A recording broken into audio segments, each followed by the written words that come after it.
کہ اللہ پہ بھروسہ کرنا ہے، اللہ پہ توکل کرنا ہے، اور یہ یقین رکھنا ہے کہ اللہ تعالیٰ کا مقرر کردہ رزق مجھے ضرور مل کر رہے گا، کیونکہ اس کے بغیر ہم دنیا سے نہیں جا سکتے، اور پورے یقین سے اللہ سے مانگنا چاہیے اگر حالات تنگ ہوں، اور رزق کی تلاش میں میانہ روی اور حلال کو ملحوظ رکھنا چاہیے۔ رزق کے بارے میں جو سوال پوچھے جائیں گے ان کی بھی تیاری کرنی چاہیے۔ وَعَنْ مَالِهِ مِنْ أَيْنَ اكْتَسَبَهُ وَفِيمَا أَنْفَقَهُ، قیامت کے دن انسان کے قدم ہل نہیں سکے گے جب تک 5 سوال نہ، ان میں سے ایک یہ ہے کہ مال کہاں سے کمایا اور کہاں خرچ کیا، پھر حلال ذرائع اختیار کرنے، حرام سے بچنا ہے، اور جو اللہ دے اس پر راضی ہونا ہے، اللہ کی تقسیم پر راضی رہنا ہے۔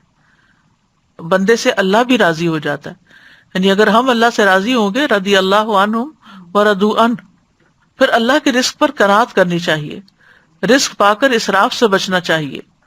کلوا واشربوا ولا تسرفوا انہ لا يحب المسرفین، اور جتنا زیادہ رزق ملے اتنا ہی اللہ کے راستے میں زیادہ خرچ کر کے اپنی آخرت بنانی چاہیے، کیونکہ دنیا میں جو کچھ کمایا وہ تو پیچھے رہ جائے گا۔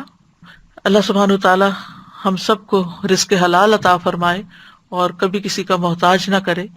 وآخر دعوانا ان الحمد للہ رب العالمین۔ سبحانک اللہم وبحمدک، اشہد ان لا الہ الا انت، استغفرک واتوب الیک۔ السلام علیکم ورحمۃ اللہ وبرکاتہ۔